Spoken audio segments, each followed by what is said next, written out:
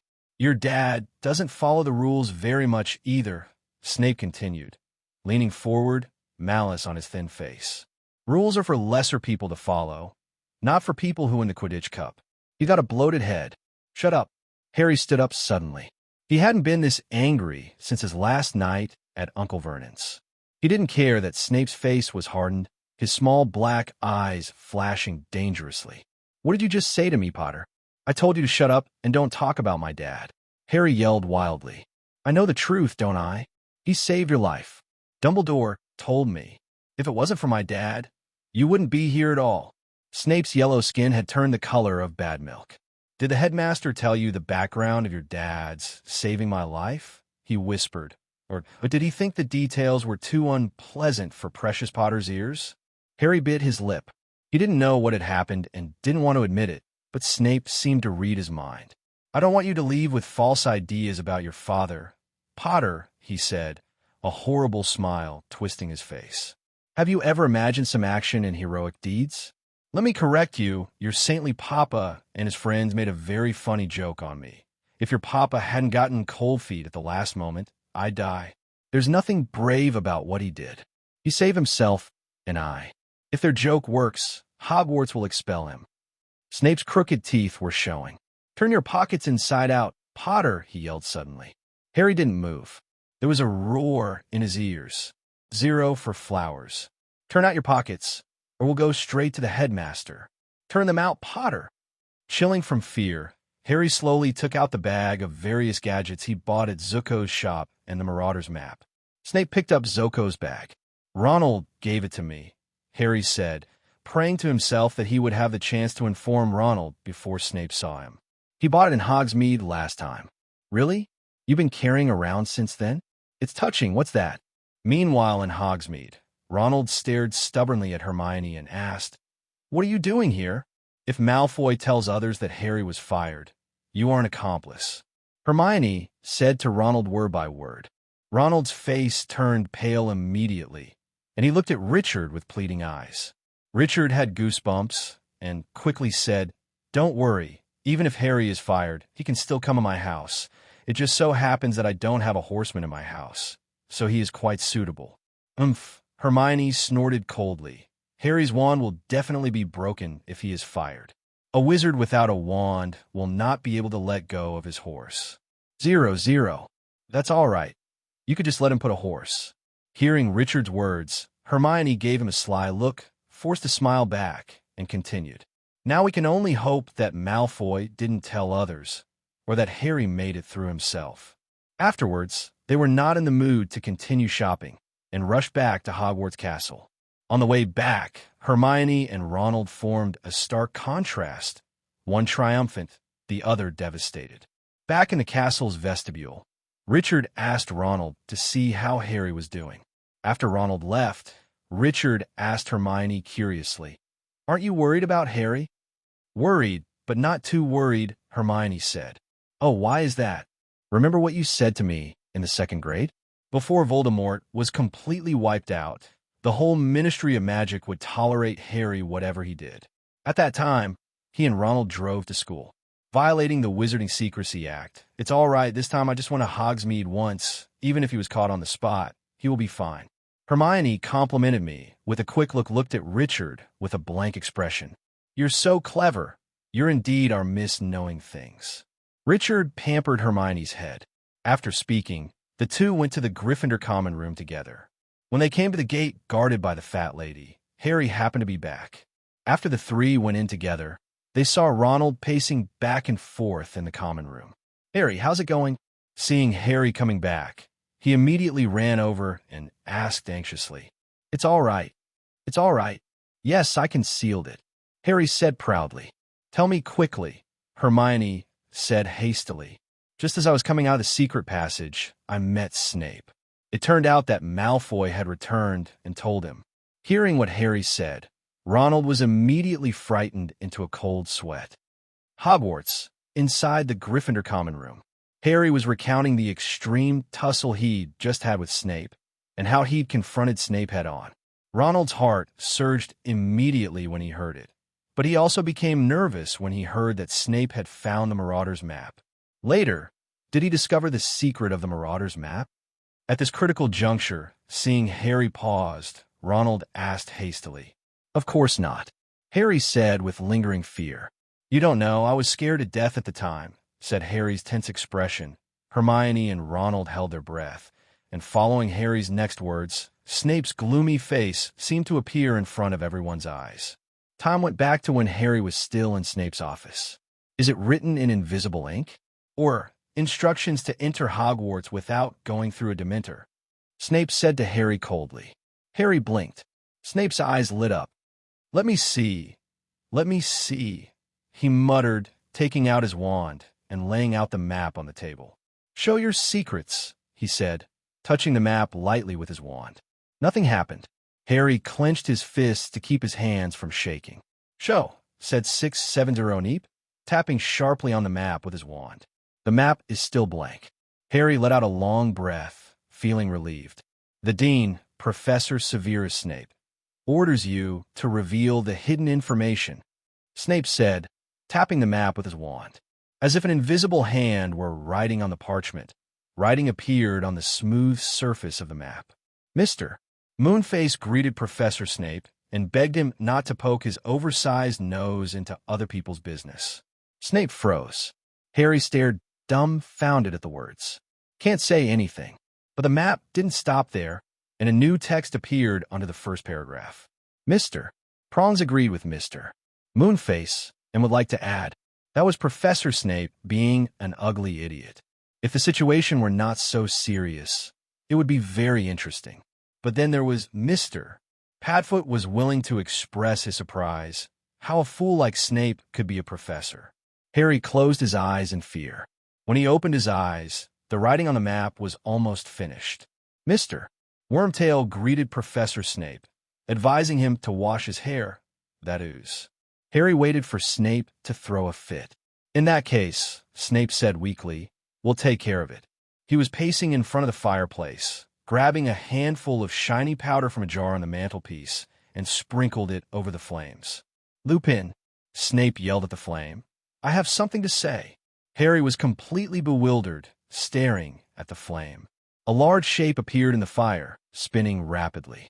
A few seconds later, Professor Lupin crawled out of the fire, brushing ashes from his tattered robes. Did you call me, Severus? Lupin asked gently. Of course I called, Snape said, and he walked back to the desk, his face contorted. I just asked Potter to empty his pockets. He has this thing with him. Snape pointed to the parchment. The handwriting of Moonface, Padfoot, and Prongs on the parchment was still glowing. An odd, mysterious expression came to Lupin's face, and he continued to look at the map. Harry felt Lupin thinking quickly. This parchment must be full of evil. That should be your area of expertise, Lupin. Where do you think Harry got such a thing? Lupin looked up, only half-eyeing in Harry's direction, warning him not to interrupt. Full of evil, he repeated mildly. Do you really think so, Severus? It seems to me like a piece of parchment that insults anyone who tries to read it. Childish, but surely there's no danger? I think Harry got it from a store that specializes in joke material. Really? Snape asked. His jaw stiffened with irritation. You think the shop can supply him with such things? Don't you think he got it straight from the maker? Harry didn't understand what Snape was talking about. Lupin seemed to do the same. You mean for Mr. Wormtail or one of these people? He asked. Harry, do you know any of these people? One I don't know. Harry said quickly. Look, Severus, Lupin said, turned to Snape again. I see it as a Widodo product. As if there was no other way, Snape waved his hand, signaling for the two to leave. Okay, Lupin said, clapping his hands together and looking at everyone happily. Severus, I'll take this back, okay? He folded up the map and put it in his robes. Harry, come with me. I have something to say about the vampire paper I signed. We're off, sorry, Severus. They left the office, at which point Harry couldn't even look at Snape. He and Luhu walked to the front without speaking. Then Harry turned to Luhu. Professor, I don't listen to explanations, Lupin said curtly. He glanced at the empty vestibule and lowered his voice. I happen to know that this map was confiscated by Filch years ago. Yes, I know it's a map, he said, as Harry looked surprised. I don't want to know how this map got into your hands. However, I'm surprised you didn't hand it over, especially after a student left information about the castle lying around last time. I can't let you keep it. It's over, Harry. Harry had already thought of this, because he was too eager to explain and had no time to protest. Why did Snape say, I got it straight from the maker? Because Lupin hesitated, because the people who made the map were probably trying to lure you out of school. They thought it would be fun. Do you know them? Harry asked eagerly. We met, he said briefly. He looked at Harry more seriously than ever. Don't expect me to cover it up for you again, Harry. I can't make you take Sirius Black seriously. But I thought what you heard when the Dementor approached you would have a bigger impact on you. Your parents sacrificed themselves to keep you alive, Harry. It's not good to reward them that way, trading their sacrifice for a pocket of magic tricks. Everyone was silent after listening to Harry's narration. I advise you to go. Lupin is right. It is stupid to do this, and we really shouldn't do it, Ronald said tremblingly. Hermione didn't say anything, but the other three could tell she was content. And at this moment, Harry's owl flew in through the window and landed on Harry's shoulder. Harry opened it and saw that it was a letter from Hagrid. 0. There was not much content in the letter, just asking Harry to take the others to his hut. By the way, today is Buckbeak's trial day. Hermione suddenly called out. Hearing this news, Harry and Ronald panicked and stood up hastily, not thinking about the things just now. After a while, several people came to Hagrid's hut, standing at the door, not knowing whether to knock or not. Richard didn't care about these and pushed open the door directly, and several other people had to follow in. Hagrid, who had been waiting indoors for a long time, heard someone coming in, turned around, and saw Richard and the others. He went over and held Richard, Harry, and Ronald in his arms.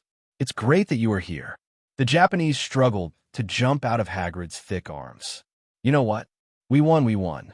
Everyone who heard the news also beamed with joy. "Really? Hagrid, we won? How did they decide in the end?" Hermione, who was standing aside, asked hastily. "Of course it's true. With the materials you prepared for me. They don't know how to refute." Hagrid sat down a few people and poured black tea for them. "What about Malfoy? Didn't he play any tricks?" Ronald asked too. "No, I don't know. He didn't go to the trial court today," which made those committees very popular, and declare that we won the case in court, "but they asked me not to teach you with Hippogriff, it's gone." Hagrid said regretfully. Hearing these two pieces of good news, Harry and the others were even happier. "You say, why didn't Lucius Malfoy go? Didn't Draco say that his father was going to testify?" Ronald asked curiously.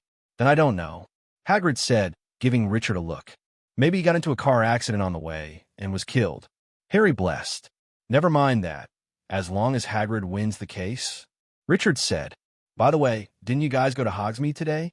Why did you come back to 2.0 so early?" Hagrid asked. After Harry and the others looked at each other, they told Hagrid all the recent events. Of course, those who eavesdropped in the Three Broomsticks definitely didn't tell. Hearing their words, Hagrid immediately became serious. "Harry, you shouldn't be doing this. You should listen to Hermione more. She's always right." Hearing Hagrid's words, Hermione held her little head high. "And Professor Lupin, he is your father's good friend. You should listen to him more." Before Hagrid finished speaking, Harry interrupted him hastily. "What did you say, Hagrid?" "Professor Lupin is a good friend of my father's." "Yeah, at the time, your father and Lupin and Peter and... Anyway, they were good friends, inseparable." Hagrid stopped talking quickly, but everyone else knew that his novel was about Sirius Black. But why didn't Professor Lupin ever say that?" Harry asked suspiciously. Maybe it's because he thought it would cause you unnecessary confusion." Hagrid knew that he had slipped up again and hurriedly started to see off the guests. "Okay, you guys go back quickly. It's going to be dark soon. You can't be outside the castle when it's dark. That's it. Let's go." After leaving Hagrid's hut, the four of them walked on the lawn back to Hogwarts Castle. "You say, why didn't Professor Lupin tell me?" Harry was still brooding over this question. "Didn't Hagrid say that Lupin is afraid that you will be sad when you call your father?" Ronald replied. But obviously this answer didn't satisfy Harry. "It's not easy. Think about Harry. If you knew that Lupin was your father's friend, would you ask him about your father's situation at Hogwarts? And who are your father's friends? What would he say, Sirius Black?" Hearing Richard's words, Harry also understood that for their own safety, they are now unwilling to tell their father and Black's relationship. Thinking of this, Harry's mood dropped a lot. Time will not stop its footsteps because of anyone, and the cold winter has gradually turned into a warm spring because of time. On this day, after having breakfast, Richard followed Ravenclaw's classmates up the marble stairs to the Charms classroom. At this moment, Professor Flitwick was already standing on the podium. But for some reason, Harry and the others didn't come.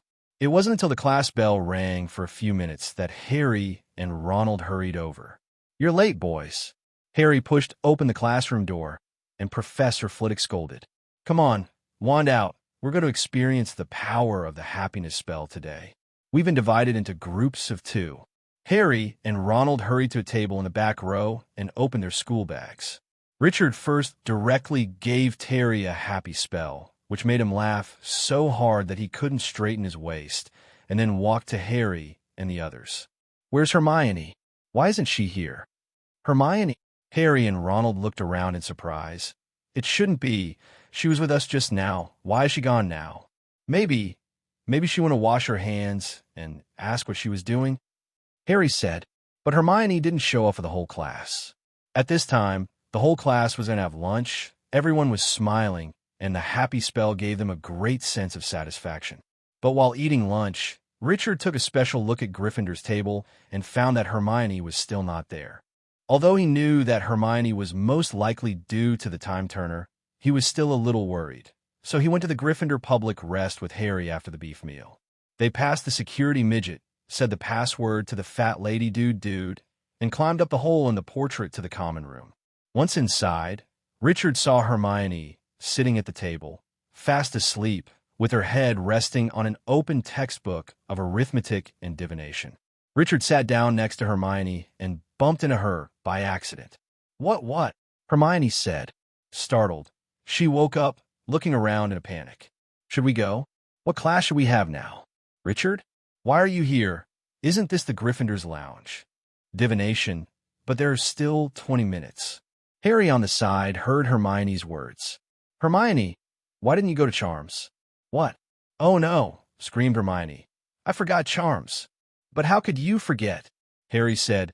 You were with us until we walked outside the classroom door. I can't believe it. Hermione lamented. Is Professor Flitwick mad? Oh, what to do? I've been thinking about other things and forgetting about them. Do you know what's going on, Hermione? Ronald said, looking down at the large book Hermione was using as a pillow. I think you're breaking down. You want to do too much. No, I didn't, said Hermione, brushing the hair out of her eyes and staring hopelessly around for her bag. I just made a mistake. Didn't I better go to Professor Flitwick and apologize and see you in divination class? Saying that, Hermione was about to stand up, but was held back by Richard. Professor Flitwick, I went back and told him, don't worry, he will understand you. What you have to do now is not to take a divination class. Anyway, you have given up. You should go to have a rest. Otherwise, you will not be able to do so in the next class. Can't go up. After hearing Richard's words, Hermione still insisted on going to Professor Flitwick. In desperation, Richard had to go with her. When they came to the office door, Hermione didn't let Richard go in together, but chose to go in alone. It didn't take long for Hermione to come out, looking extremely troubled. I can't believe I missed the happy spell lesson.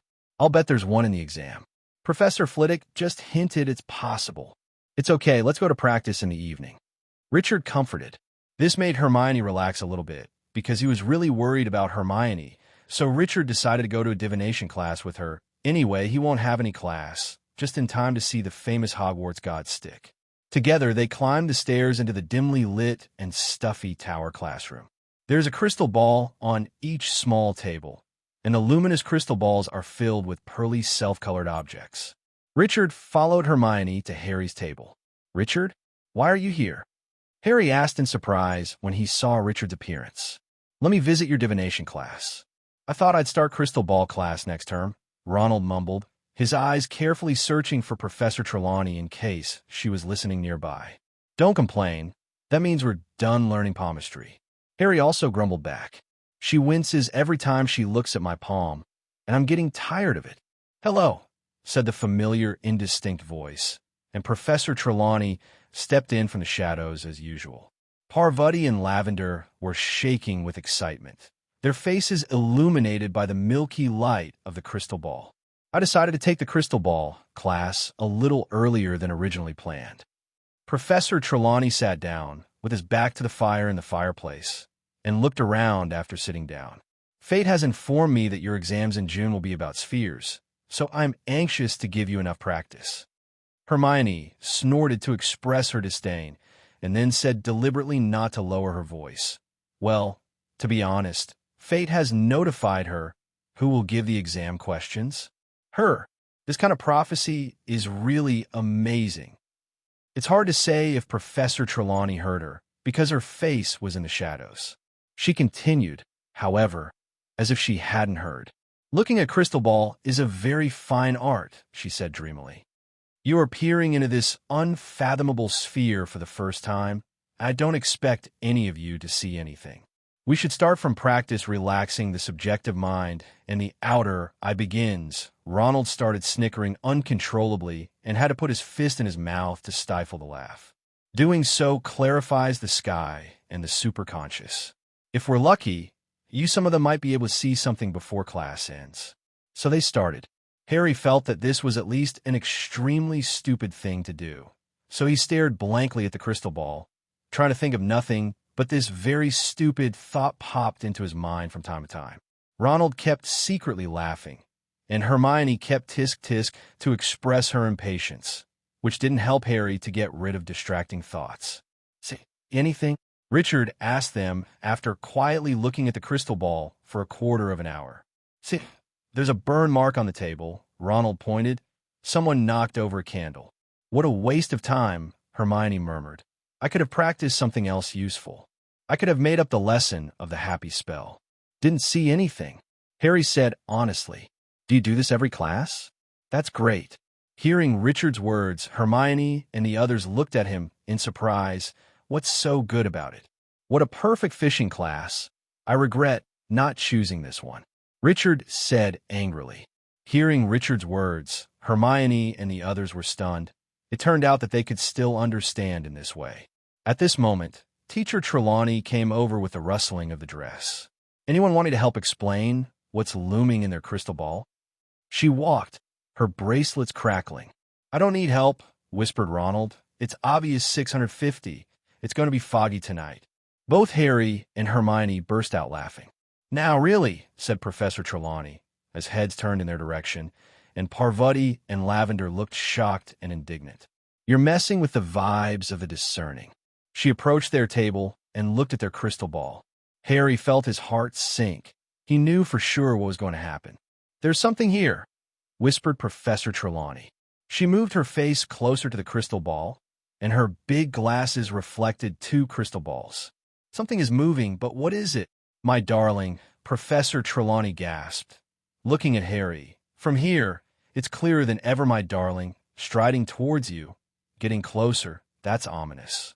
Hermione was a little agitated at this moment, and, just about to say something, she was stopped by Richard.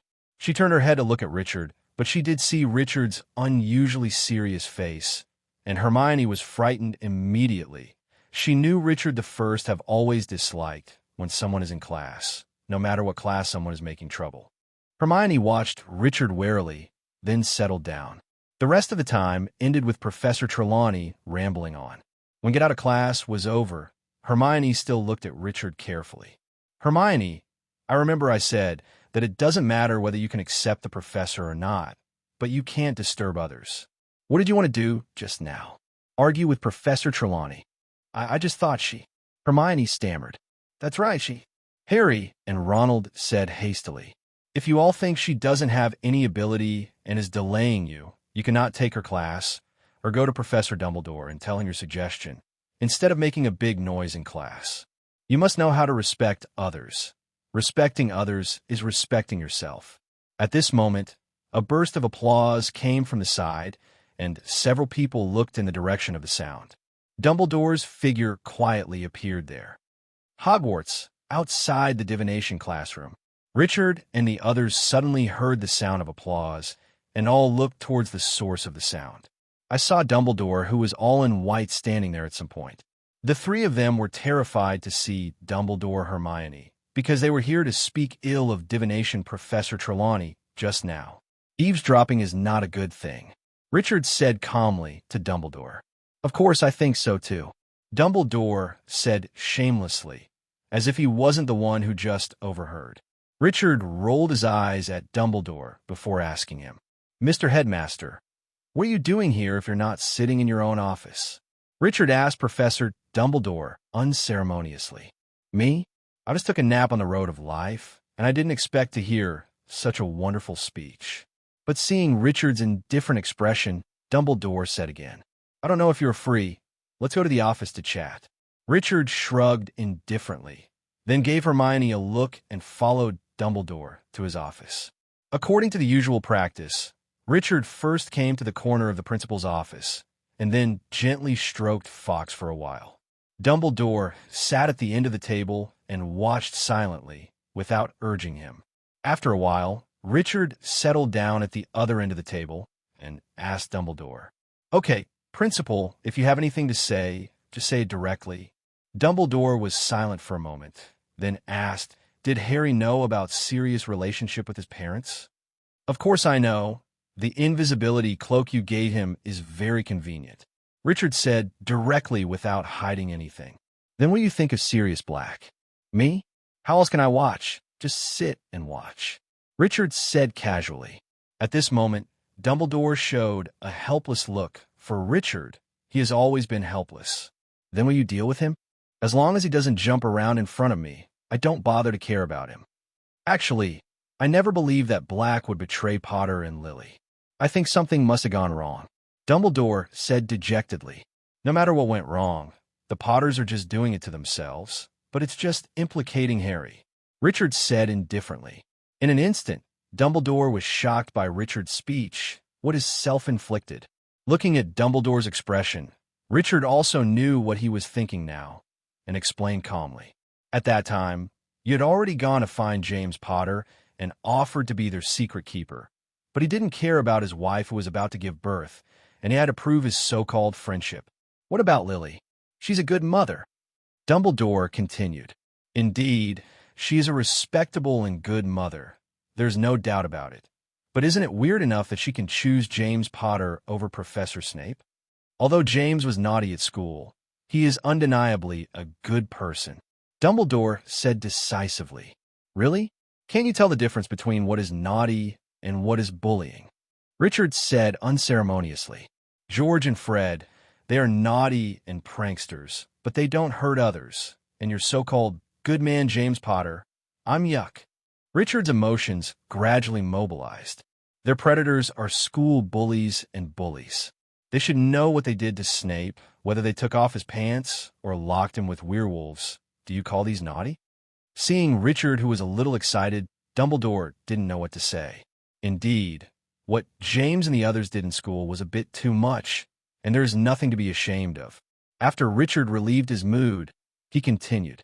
And as Snape's childhood sweetheart, Lily, she actually married James Potter, the one who humiliated Snape all the time. To be honest, if I were Snape, I would kill James Potter directly. And that Black what? And not to join some Death Eaters, but to be your spy for that, Lily. How do you know? Hearing Richard's words, Dumbledore was shocked. Snape joined the Death Eaters, and later willingly became his spy in order to protect Lily. This should be known to him and Snape later, and Snape will never disclose this matter, tell anyone. There is no impenetrable stronghold in the world, but whatever happens will leave traces. Richard said forcefully. Dumbledore's hand twitched for a while. He couldn't help wanting to keep Richard and look at his memory. But thinking of Richard disappearing suddenly in this room last time and the rules he set for himself, in the end, he still gave up. Richard, I beg you, please don't tell anyone these things. Dumbledore pleaded to Richard. All right, Headmaster, even if it wasn't for you, for Professor Snape, I wouldn't tell anyone about these things.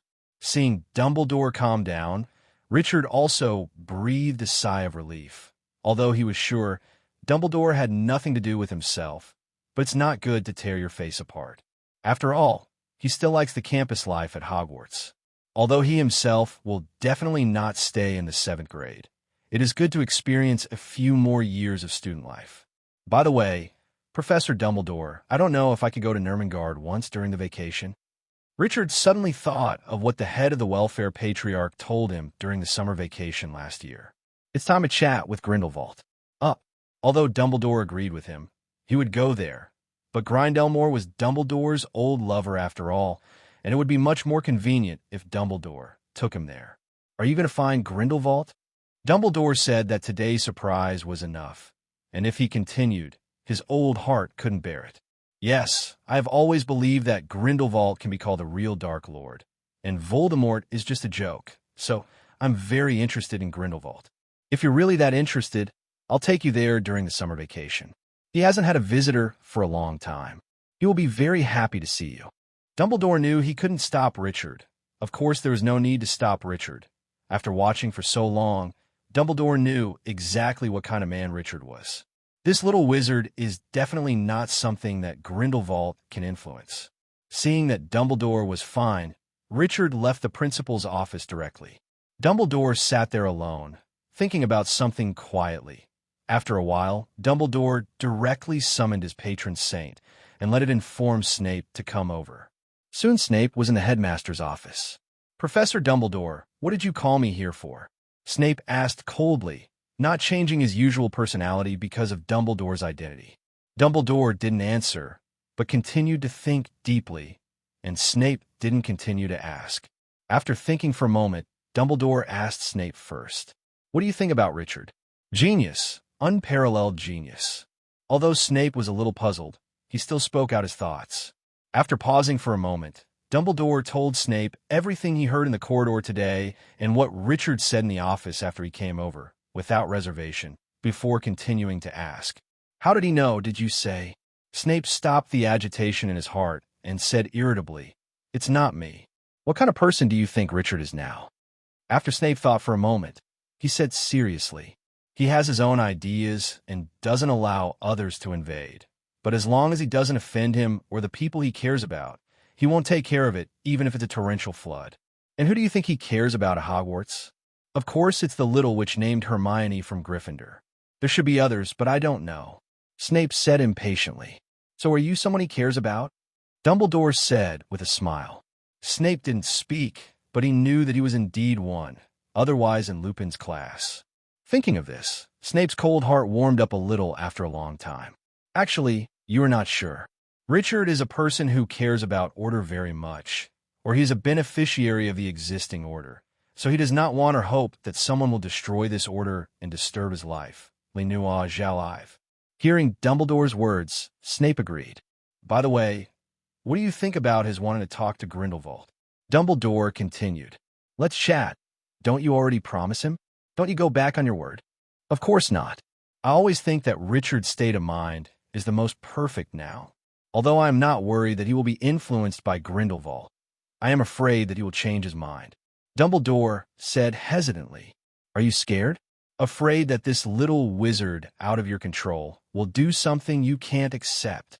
"Perhaps. As you know, I'm old, and I'll leave Hogwarts after I've wiped out Voldemort completely. How about you come to be the headmaster then?" "No, Professor McGonagall is the best choice to be the headmaster," Snape said without hesitation. But there was one thing he didn't say. It would be best if he was allowed to teach defense against the dark arts. But he knew that Dumbledore would not allow it when he was around. So let's wait until the next headmaster. After making sure there was nothing else to do, Snape left the principal's office directly. After returning to his office, Snape thought about what Dumbledore said just now, and was about to call Richard, but after thinking about it, he gave up the idea. Forget it, let it be. Soon the time will come to the Easter holiday, but this Easter holiday is not really relaxing. Third graders have never had so much homework, but nobody was as busy as Hermione. Even if she stopped taking divination classes, she took more classes than anyone else. She was often the last to leave the common room at night, and the first in the library the next morning, already with shadows under her eyes like lupins, and she seemed ready to cry at any moment. So, now Richard often goes to Gryffindor's lounge to accompany Hermione. And in Gryffindor's lounge, a large number of scumbags are on the verge of rage. Neville Longbottom seemed to be having a nervous breakdown, and he wasn't the only one. "It's called a holiday," Seamus Finnegan yelled in the common room one afternoon. "The exam is far away. What are they doing? But there is one group of people who are different, and that is the Gryffindor Quidditch team. The Gryffindor versus Slytherin match will be played on the first Saturday after Easter." Team Slytherin had a 200-point lead in the tournament. That said, Gryffindor would have to score more than that number to win the trophy. Wood keeps reminding his players that. That said, the burden of scoring fell mostly on Harry, since catching the snitch would give him 150 points. "So you have to only catch it when we're ahead by more than 50 points. Wood kept telling Harry. "Only when we're ahead by more than 50 points, Harry, or we win the game, but take not a trophy. You got to do it, don't you? If we got 50-plus points, you've got to." "I know, Oliver," cried Harry, who actually wanted to win the competition more than anyone else. The animosity between him and Malfoy had reached 993 highs. Malfoy was still bitter about the sludge-throwing incident at Hogsmeade, and even more annoyed that Harry had managed to get away with it. Harry hadn't forgotten that Malfoy had managed to frame him during their match against Ravenclaw, and he was determined to beat Malfoy in front of the whole school. After the Easter break, tensions between the two teams and the two academies have reached explosive heights. A number of small incidents in the corridors turn out to be so vicious that a Gryffindor 4th year and a Slytherin 6th year both ended up in the school hospital, both with leaks coming out of their ears. Of course, Harry was having a particularly hard time. On his way to class, some of the Slytherins stuck out their legs and tripped him. Crabbe and Goyle would follow Harry wherever he went, looking disappointed at seeing Harry surrounded by people, listlessly go away. Wood had already given orders that Harry should be accompanied wherever he went, in case the Slytherins kept Harry from playing. The whole Gryffindor house took up the challenge with such enthusiasm that Harry was always late for class because he was always surrounded by a lot of idle people. Harry cared even more about the safety of the firebolt than he did about himself. So, now that the firebolt came to Richard again, Harry was sure that even if the Slytherin people were crazy, they wouldn't dare to steal from Richard. After all, it wouldn't be worth losing their lives for a match. Just before their match, all daily activity in the Gryffindor Court common room ceased. Even Hermione put down her books and fled to Richard. "I can't read. I can't concentrate," she said nervously. This made Richard quite speechless. What about the former Hermione? "Come back soon. By the way, where's Crookshanks? Why didn't you bring it here?" Richard asked strangely. "I don't know. It likes to run outside recently, and it lasts for several days," Hermione complained. Richard suddenly pointed to the grass outside the window and said, "Don't you see that is Crookshanks?" Hearing Richard's words, Hermione hurried over. There was an animal wandering about on the silver lawn at this time, and it seemed that Crookshanks also noticed that someone was watching it and immediately lowered his body and sneaked towards the edge of the forbidden forest. At this moment, Crookshanks seemed to stop. Hermione was sure he saw something else in the shadows. "Look quickly. See if there is anything in the forbidden forest," Hermione said to Richard hastily. Sure enough, after a while, it appeared it was a huge, rough black dog sneaking across the lawn, and Crookshanks trotted beside it. "A big black dog. I don't know whose pet it is." Richard saw Sirius Black for the first time, and he had to say that he was really embarrassed. "Really? It's already so late. I have to go back."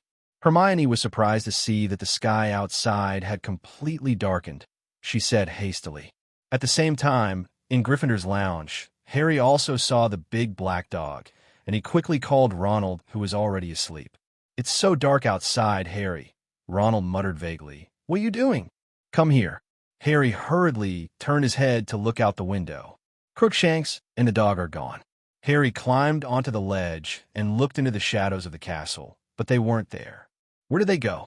At this moment, the loud snoring started again, which told Harry that Ronald had fallen asleep again. The next morning, when Richard came to the auditorium, just as Harry and the Gryffindor Quidditch team entered the auditorium, Richard quickly handed Harry's firebolt to him. For this, Wood's favor for Richard has greatly increased. Whether it was casting a spell on Harry's glasses before, or saving Harry, and now helping Harry keep the firebolt, this proves that Richard must be a fan of the Gryffindor Quidditch team. He made up his own brain. After returning the broom to Harry, Richard refused Wood's offer to go in and enjoy the cheers, and entered the auditorium through the small door cob. After all, being with Gryffindor was too ostentatious, not Richard's style. Sure enough, when the Gryffindor Quidditch team entered the auditorium burst into applause. Whether it's Gryffindor or Ravenclaw and Hufflepuff are applauding them. "Good luck, Harry," Cho-Chang called. Harry felt himself blushing. Only when they passed the table in the Slytherin yard did the people sitting at the table hiss loudly. Harry noticed that Malfoy was paler than usual. Breakfast was over soon, and everyone walked towards the Quidditch pitch. After all, today's game is the last game of the whole school year, and no matter whether you like Quidditch or not, you don't want to miss this game. There was an uproar on the pitch when Richard arrived, 3/4 of the crowd wearing scarlet roses, waving scarlet banners with Gryffindor lions on them, or waving the words, "Gryffindor succeeds," and the lion takes the trophy. However, behind the Slytherin goal, there were 200 men wearing green ornaments, and the Slytherin silver snakes glittered on their flags. Professor Snape sat in the front row, wearing green jewelry like everyone else, with a sinister smile on his face. "Team Gryffindor is coming," yelled Lee Jordan, who was his usual commentator. Potter, Bell, Johnson, Snappint, the Shusleys, and Wood. It's been accepted as the best Hogwarts team in years. Lee's comments were drowned out by a flurry of boos from the Slytherin side. Here comes the Slytherin team, led by Captain Flint. He has made some changes in formation and seems to be winning with size rather than skill. The boos from the Slytherins grew louder. However, Richard felt that there was nothing wrong with the Slytherin team. After all, this was a sporting event, and there was nothing wrong with being tall. At this moment, Mrs. Hooch's voice sounded. "Captains, shake hands." Flint and Wood walked towards each other and shook each other's hands hard, as if they wanted to crush each other's fingers. "Get on the broom," said Mrs. Hooch. 3, 2, 1. 14 broomsticks rose into the air. Hooch's whistle was drowned out by the roar of the crowd. The quaffle is on Gryffindor's side now, and Gryffindor's Arya Spinnet dribbles straight into the Slytherin's goal. "Looking good, Arya." Oh no, the quaffle was intercepted by Warrington. Warrington of the Slytherin team is going fast on the court. Wow. Nice bludger, it's George Weasley. Warrington misses the quaffle. Johnson gets it, and the quaffle is on Gryffindor's side again. Come on, come on. Angelina, make a nice turn next to Montague. Go down, Angelina. The bludger made it. She scored. 10-0, Gryffindor's ahead. The next game was under the control of Gryffindor. Although Slytherin's methods were indeed a bit dirty, compared to Richard's previous life's football games, especially Bangsy's football games, they were nothing worth mentioning. Soon the score came to 80-20, and now, as long as Harry catches the golden snitch, he can win the championship of the school year. At this moment, all eyes in the auditorium were focused on Harry. Harry could almost feel hundreds of eyes following him around the pitch. He was flying higher than anyone else now, and Malfoy sped up after him. Then he saw something that stopped his heart. Malfoy was rushing down, a triumphant look on his face, and a few feet above the lawn, there was a small golden glint. Harry flicked the firebolt downward, but Malfoy was well ahead of him. "Quick, quick, quick!" Harry urged the firebolt. He was catching up to Malfoy. Bull hit him with a bludger. Harry ducked on his broomstick. He was up to Malfoy's ankles, parallel to him. Harry threw himself forward with both arms, all left the broomsticks. He knocked Malfoy's arm away, and he stopped his descent, hands up, and the grandstand exploded. Harry flew above the crowd, with a strange ringing in his ears. He gripped the little golden ball, and it flapped its wings hopelessly between his fingers. Hogwarts, on the Quidditch pitch. Dumbledore stood at the top end of the stands, holding a huge Quidditch trophy. Sobbing, Wood came to Dumbledore's side, took the trophy, and held it up high. Immediately, the stadium was boiling, and the scarlet crowd who supported them rushed over the barriers to the stadium wave after wave. Members of the Gryffindor Quidditch team who were still on the pitch had already been lifted onto their shoulders by the crowd dash. "You beat him! Harry, you beat him!" Hagrid screamed, waving a scarlet wreath. Percy was there too, jumping up and down like a madman. All dignity is forgotten. Professor McGonagall was crying harder than Wood, wiping away tears with a huge Gryffindor banner. Ronald and Hermione were too excited to speak. They just smiled. Next came the Gryffindor Carnival. Although Harry and others were inviting Richard to the Gryffindor Common Room to celebrate together, they were still rejected by Richard. "You don't need to invite him anymore. He really doesn't care about Quidditch. He told me that Quidditch is not as good as football." Hermione stopped Harry, who wanted to continue inviting Richard, and said, "Football? What's that?" Ronald asked curiously. In desperation, Harry told Ronald about the football in the Muggle world. Ronald was very puzzled by this, and there was nothing interesting about not being able to fly. As June approaches, the days become muggy and cloudless. These days Richard is very relaxed and comfortable. Every day is not walking outdoors, or taking a few pints of iced pumpkin juice to lie down suddenly on the grass, or watching the huge squid advance dreamily on the lake. But compared to Richard's other little wizards, it's a bit bitter. All that June brought them was that their exams were approaching, so that instead of lounging outside, the others had to remain in the castle, tempted by the summer wind blowing from the windows, forcing there the brain works hard. Even Fred and George are working hard, and they are about to take their ordinary wizarding rank exams. Percy is preparing to pass the ultimate wizarding examination, the highest qualification Hogwarts can offer.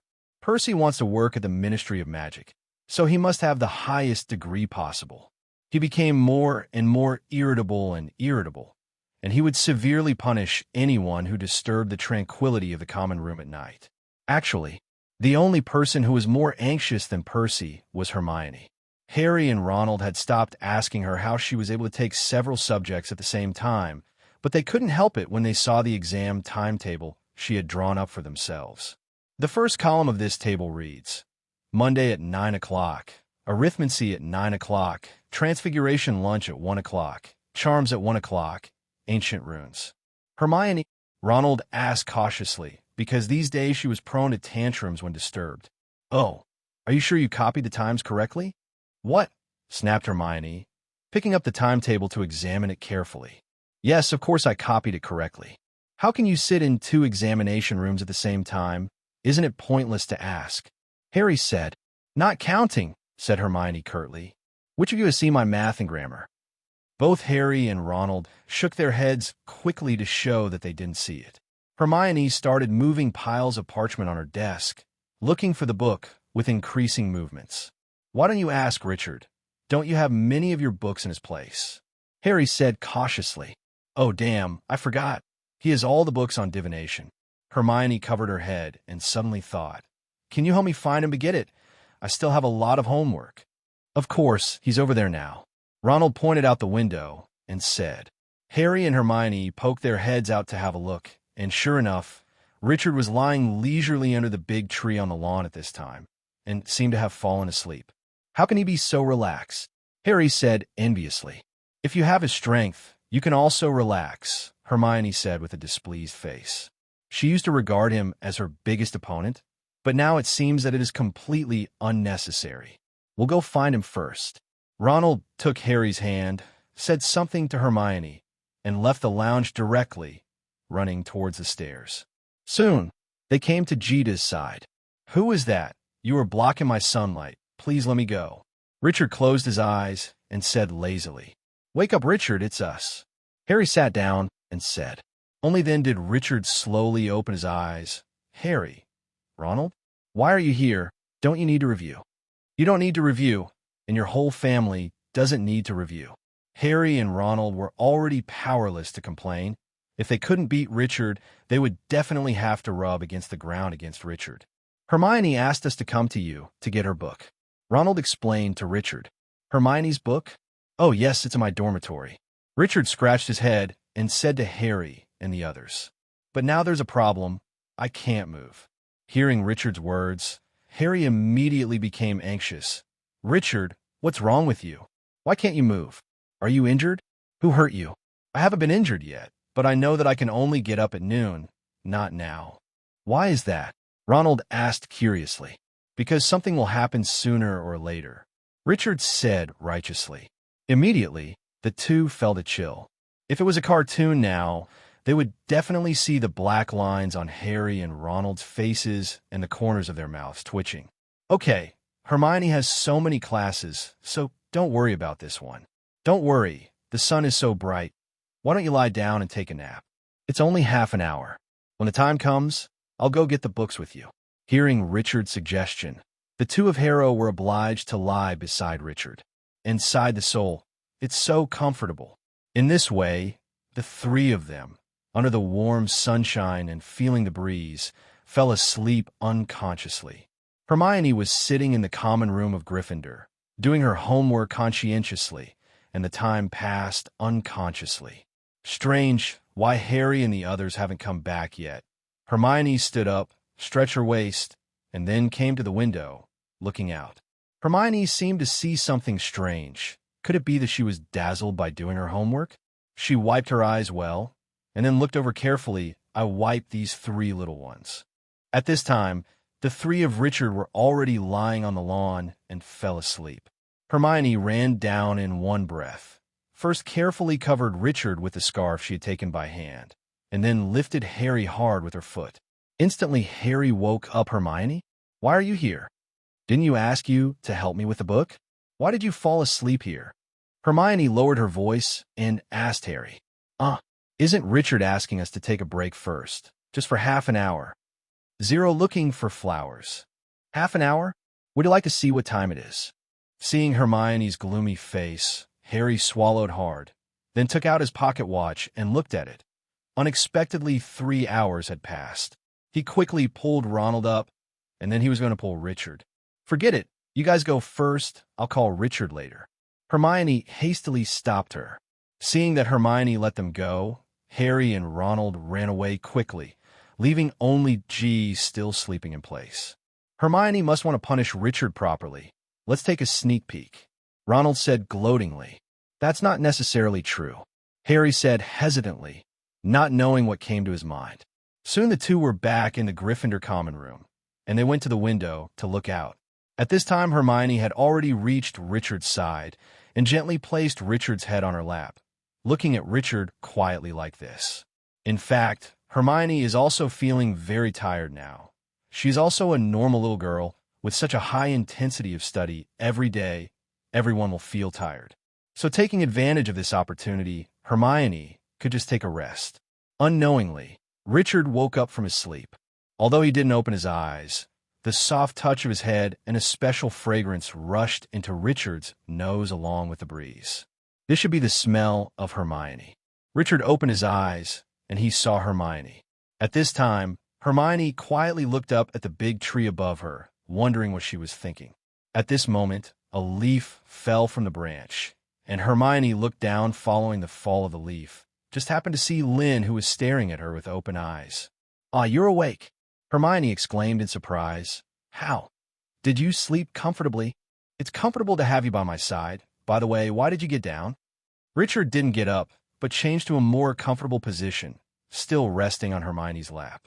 "What's more," Hermione said strangely while stroking Richard's hair, "I asked Harry and the others to help me carry the book, but I didn't expect you to fall asleep here. It's not my fault they have to take a break." Richard shamelessly blamed the two Harrows. "Okay, it's getting late. It's time to go back." Hearing Hermione's words, Richard stood up reluctantly, then extended his hand to Hermione, who was still sitting. "Let's go." Hermione squeaked as she stood up holding Richard's hand. "What's wrong?" Richard asked quickly. "Leg is numb," Hermione said to Richard pitifully. Hearing Hermione's words, Richard didn't hesitate at all and picked Hermione up on his back. Hermione let out a cry of surprise and hugged Richard's neck tightly. "What are you doing? Put me down quickly. I was seen." "It's okay. Everyone should be eating now. No one saw it, so what if they saw it?" While talking, Richard walked towards Hogwarts Castle with Hermione on his back. The afterglow of the setting sun shone on them, giving them a warm glow, and the surrounding wind gently caressed them, as if cheering them on. At this time, both Richard and Hermione were silent, but they could feel the tension between them, the tacit understanding between. At this moment, time seemed to freeze, and the hustle and bustle of the school were all left behind by them, leaving only the boy carrying the girl on his back in the setting sun. Time flies. The third grade is coming to an end, and the exam week that makes little wizards talk about it has finally come. Just entering the exam week, the entire Hogwarts castle fell into an unusual silence. The third grade students came out of Transfiguration class at lunch on Monday, all disheveled and sluggish to walk, comparing their grades and bemoaning the difficulty of the tasks they were given, which included turning a teapot into a turtle. The tail of my turtle is still the spout of a teapot, which is terrible. Did people think that turtles breathe water vapor? My tortoise still has the willow pattern hard shell. Do you think it will deduct points for me? And Hermione, who was beside Richard, also made a fuss and said that the turtle she turned out looked like a turtle, and others were satisfied with this, so her complaints were annoying. As for Richard, no one wanted to know about his exams anymore. Not even Hermione bothered to ask him. Then, everyone hastily ate lunch and went straight back upstairs to take the charms exam. Hermione was right last time. Professor Flitwick did test them on the happiness spell. Harry went a little too far in dispelling the nervousness, and his partner Ronald laughed hysterically at the end, and they had to take him to a quiet room for an hour until he could read 670 by himself, until the time of the happy spell. After dinner, the students hurried back to the common room, not to relax, but to review the protection of magical creatures, potions, and astronomy. The next morning, Hagrid presided over the protection of magical creatures exam, but he looked preoccupied, of course not for Buckbeak. To be honest, he valued this exam more than the students. After all, this was the first time he organized an exam. At the suggestion of Harry and Ronald, he brought the class a large bucket of fresh flobberworms and told them that their flobberworms had to be alive after an hour in order to pass the exam. Flobber caterpillars reproduce extremely quickly if left unattended. So this is the easiest test they've ever had. If the exam in the morning is heavenly difficulty, then the exam in the afternoon is hell. Of course, Richard is not included. They took the potion test that afternoon. Last school year, Richard had to pretend to do it again. This year, Snape didn't even let him pretend and directly asked Li Jian to take charge of Ravenc's love potion test. Snape himself, on the other hand, focused all his attention on Gryffindor, Harry to be exact. For Harry, it was an absolute disaster. Despite Harry's best efforts, his mess was still too strong, and Snape stood watching, gloating. Before leaving, he wrote a few words in Harry's notebook, which looked like 0 words. For the astronomy test at midnight, everyone went to the highest floor. History of Magic was taken on Wednesday morning, and this subject was the easiest of all the exams for Richard. Of course, it would be better if the classroom was not so stuffy. The herbal medicine test on Wednesday afternoon, you have to stay in the conservatory under the scorching sun. When you return to the common room, the back of your neck is sunburned, and you are looking forward to the next day when the test will be over. It's all over. On Thursday morning, they took defense against the dark arts, which was their penultimate exam. The test that Professor Lupin devised was one that none of them had ever taken, and it was the most unusual of all. It was an obstacle course like test outdoors in the sun, where the students had to wade across a field with Grindylow Pond, through a series of potholes filled with red hats, creaking across a marshland, ignoring false directions from Shinkpunk, and crawling into an old box and a new Borg special fight. Gryffindor still took the exam with Ravenclaw, although Ravenclaw started first. But before the exam, Professor Lupin specifically said that Richard would be the last to proceed. Soon the little wizards of Ravenclaw were happily finished, followed by Gryffindor, and Harry was the first. "Great, Harry," Lupin murmured as Harry crawled out of the box laughing. "Full marks." Blushing with joy, Harry stayed there, waiting to see Ronald and Hermione's results. Ronald was great until he met Hinkpunk, but Hinkpunk's misdirection left him waist-deep in mud. Hermione was unassailable until reaching the box with the boggart. After staying in the box for about a minute, she rushed out screaming again. "My Professor McGonagall," Hermione gasped, and she said, "I failed all my exams." The result was predictable. She still hadn't crossed the barrier in her heart. It took a little time for Hermione to calm down. At last, she could control herself again. Finally, all the little wizards finished their exams, and only Richard was left. But Richard's exam was also the most boring, which was recognized by all the little wizards present, because Richard was like an adult playing with a baby toy. Solved all the levels without even getting out the wand. During lunch, everyone was talking excitedly and happily predicting the results of the exam that afternoon. After lunch, Hermione was going to take a test in Muggle Studies. The written test in this subject was meaningless, so Richard followed Harry and the others to the divination test. Together, they went up the marble staircase. Hermione broke up with them on the 2nd floor. The divination class was on the 8th floor, and many students sat on the spiral staircase leading to Professor Trelawney's classroom, hoping to cram something at the last moment. "She's going to see us separately," Neville told them, as they came and sat next to him. On his lap was a copy of Putting Through the Fog to See the Future, and open to the chapter on the crystal ball. "Has either of you ever seen anything in a crystal ball?" he asked glumly. "No," Harry said, not caring about the sound, because he knew that almost all of his classmates couldn't see anything. The line outside the classroom shortened slowly. As soon as someone came down the silver staircase, the rest of the class whispered, "What's the matter with her? Did she pass?" But they all refused to answer. "She said the crystal ball told her that if I told you something terrible would happen to me," screamed Neville, as he was coming down the stairs towards Harry and the pair, who had now reached the landing up. "That's right. Ronald said contemptuously. You know, I'm starting to think now that Hermione said she was right. He puts his thumb up to the trapdoor above his head, and that she's an old liar. Parvati walked down the stairs, smug.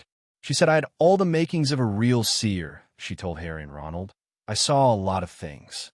Well, good luck. She hurried down the spiral staircase to find Lavender.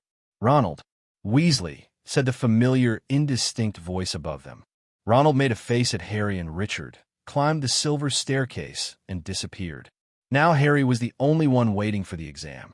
He sits on the floor, leaning against the wall, listening to a fly buzzing on the sunny glass window. 0. Richard, what do you think I will take the exam? I really can't see anything. Harry, I found that this test seems to be very easy. You don't need to see anything. As long as you make yourself look worse, you will get a higher score.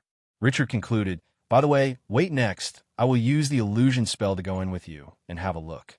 Hearing Richard's words, Harry also relaxed. Finally, about 20 minutes later, Ronald's big foot reappeared on the stairs. How did you go? Harry asked him, standing up himself. It's a mess, Ronald said. I couldn't see anything, so I made it up. I don't know if she believes it or not. Then Professor Trelawney's voice called out, Harry Potter. After hearing this voice, Richard cast a disillusionment charm directly on himself, and then followed Harry into the classroom after class. This tower room is hotter than ever. The curtains were drawn, a fire was burning in the fireplace, and the usual disgusting smell forced Richard to cover his mouth and nose to barely suppress the urge to sneeze. Meanwhile, Harry was finding his way between several tables and chairs towards Professor Trelawney. She sat there waiting for him, with a huge crystal ball in front of her. Hello, dear, she said softly. Look at this crystal ball, and now I will time you, and then tell me what I see in it. Harry leaned over the crystal ball, looking as hard as he could, hoping it would allow him to see something other than the swirling white mist, but there was nothing. Professor Trelawney asked punctually and thoughtfully, what did you see? The room was scorching hot, and Harry's nostrils were stinging from the puffs of scented smoke from the fire. He remembered what Richard had just told himself and decided to fake it. Oh, a black thing, eh? What shape is that thing? Asked Professor Trelawney in a low voice. Now think about it. Harry thought about it, and immediately thought of the big black dog that had been with him since the summer vacation. It's a big black dog, Harry said hesitantly. Really? Professor Trelawney whispered, scribbling something quickly on the 3.0 parchment on her lap. My child, the black dog, this is an ominous sign. You should be more careful. What else is there besides the black dog? Harry looked at the crystal ball pretendingly, and then said, no more. I can't see anything else. Professor Trelawney sighed. Well, dear, I think we'll stop here. A little disappointing, but I'm sure you did the best you could. Harry breathed a sigh of relief, stood up, picked up his school bag, and turned to leave, but then a loud, hoarse voice spoke from behind him. This is going to happen tonight. Harry turned around quickly. Professor Trelawney froze in his armchair, his eyes wandering and his jaw drooping. And Richard didn't know when his figure appeared. Richard, Harry said carefully, but he was immediately stopped by Richard, who watched Professor Trelawney seriously. At this moment, Professor Trelawney's eyes began to roll. Harry stood there in panic. She looked as if something had happened. Harry hesitated whether he wanted to run to the school hospital or not. At this time, Professor Trelawney spoke again, still in that hoarse voice, which was very different from her own. Hello, everyone. As we wrap up this video, I want to share a quick note. I have a Patreon account. If you'd like to support me and enjoy on-demand audiobooks, you can become a Patreon member. Alternatively, you can check out my Google Drive link, which has 500+ novel audiobooks available through my Ko-fi or Patreon shop. I appreciate your support.